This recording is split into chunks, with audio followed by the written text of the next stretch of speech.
The English language is such a mess. It contains words that derive from French, Greek, Latin, Old Norse. There's been changes to pronunciation, spelling and grammar. You name it, it's happened to English.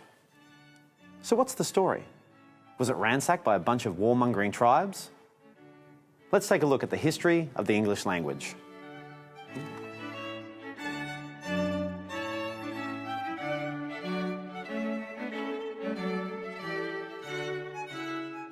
When Germanic tribes, the Angles, Saxons and Jutes from modern-day Denmark and northern Germany invaded Britain in the 5th century, they pushed out the largely Celtic-speaking peoples into modern-day Wales, Scotland and Ireland. Few Celtic words remain in the English language today. The Angles come from a region called Engel, and their language, Englisk, is where the word English originates. The different dialects spoken by the tribes evolved into what we now know as Old English. In 597, St. Augustine brought Christianity and the words of Latin origin to Saxon England. Many of these words relate to religion and ritual. Other words of Latin origin introduced into this time refer to aspects of daily life. In 878, the Vikings, Danes and Norsemen, invaded. They introduced almost 2,000 new words into Old English. The language of Old Norse has Germanic origins. This made it relatively easy for the new words to be integrated. Pairs of English and Norse words that were synonymous or which had a similar meaning started to appear. Synonyms help express tone and mood and contribute to the richness of the language.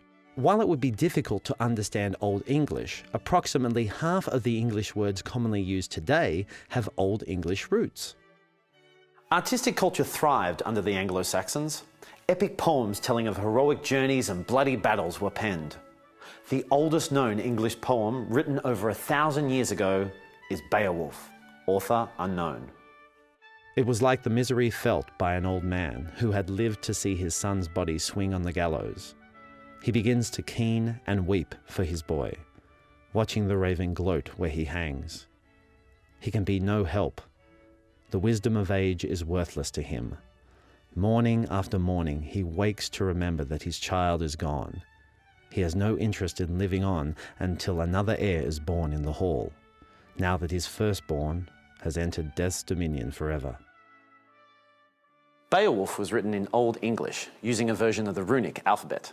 The English alphabet we use today derives from the Latin alphabet, which was first introduced into England by Christian missionaries around the 7th century. Following the Norman invasion, the runic alphabet was used less and less, gradually dying out. In the late 900s, King Alfred the Great pushed back against the Viking invasion.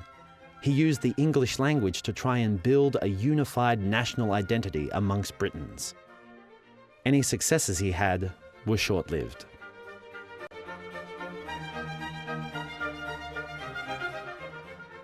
In 1066, the Duke of Normandy, better known as William the Conqueror, and his men invaded England.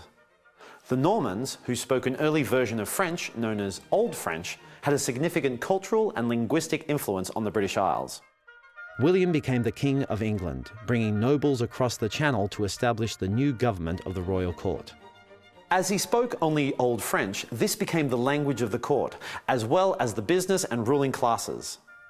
Political documents, administration, and literary works were written in Old French. The native lower classes continued to speak English, which created a linguistic divide between them and their rulers. The French language was considered refined and more cultured than the vulgar English tongue. Many French words entered the English language, particularly those relating to power and culture.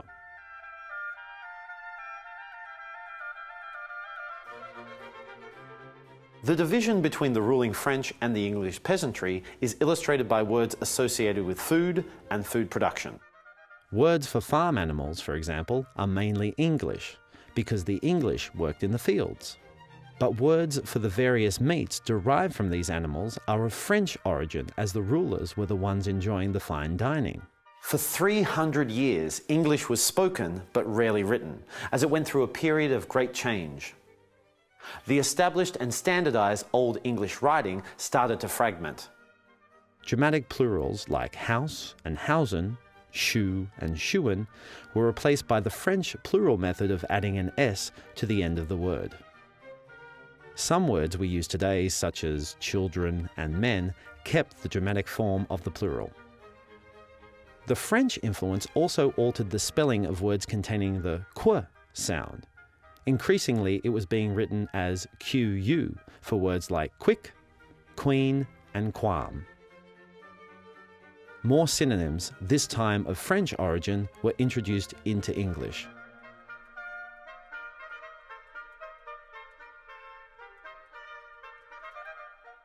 During this period, there was also a general shift to simpler grammar and fixed word order. After 1200, a rift developed between England and France, eventually leading to war. Old English was in favour again, but with many new French words included. Today, this is known as Middle English. In 1399, as the 100 Years' War raged on, King Henry IV was crowned. He was the first king with English as his native language since the Norman conquest. After the war, French was seen as the language of the enemy. A famous text from the period is Chaucer's The Canterbury Tales. Once on a time was dwelling in Oxford a wealthy lout who took in guests to board. And of his craft he was a carpenter. A poor scholar was lodging with him there, who'd learned the arts, but all his fantasy was turned to the study of astrology.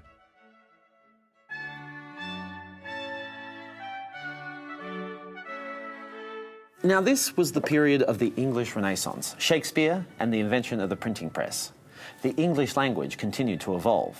Towards the end of the Middle English period and into early modern English, there was a distinct change in the way vowels were pronounced. They were becoming shorter and shorter, and this was known as the Great Vowel Shift.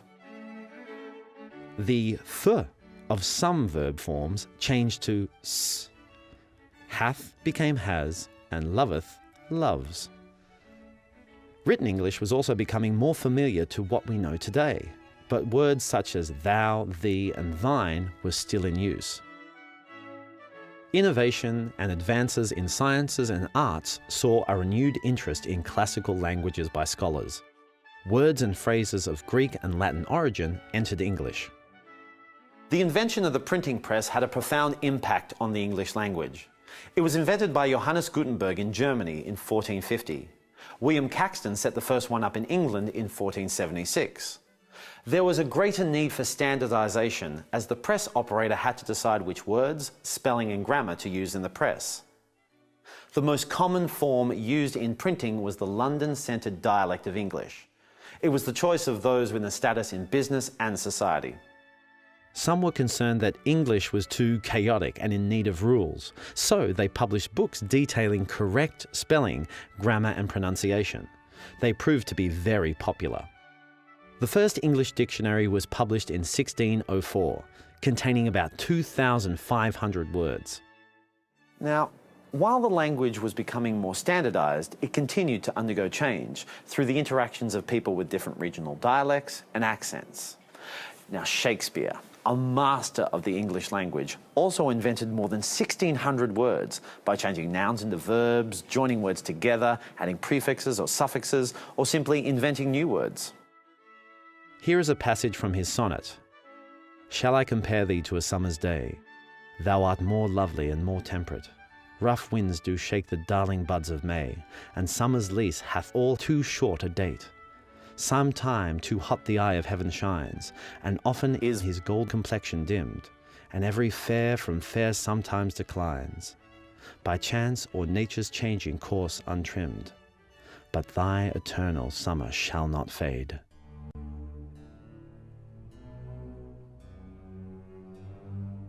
The key difference between early modern English and modern English is vocabulary. During the 1800s, the Industrial Revolution was in full swing. It was an age of invention, innovation, and change. Technology, science, and industry transformed daily life. Cities grew at a rapid rate. Factories appeared across the English countryside. This created a need for new words to be invented or existing ones modified to describe life in the industrial age. Financial markets started to use words like boom and bust, slump and depression to describe the states of businesses and economies. The British Empire had colonies and interests across the globe in the Americas, Australia, Africa, Asia, and India. Through interaction with indigenous peoples, words were picked up and used in English, the names of animals, foods, housing, and tools. In the 20th century, rapid technological change continued, creating great social and political upheaval. Two devastating world wars, further advances in communication, air travel, ever-increasing commercialization saw slang, jargon, and words for new gadgets and foods incorporated into the language. Today, American English has some interesting differences from British or Australian English. They take out the trash instead of the rubbish. And fall is the season rather than autumn. These are early modern English words that changed in England but have continued on in American English. English is the lingua franca of the 21st century, the universal language for business, entertainment, tourism, technology, international communications, and trade. English has the largest vocabulary of any language. It is incredibly rich and complex. Jan Martel, the author of the novel Life of Pi, remarked, "English is the language in which I best express the subtlety of life." His first language is French, yet he writes in English. He is a Canadian who was born in Spain, and Life of Pi is the story of an Indian boy stranded in the middle of the Pacific Ocean. Now, that's a lot of language influences. Today, the heart and soul of modern English is Anglo-Saxon Old English, with about 5,000 words that have remained unchanged. Words that you and I, and everyone around us, use every day.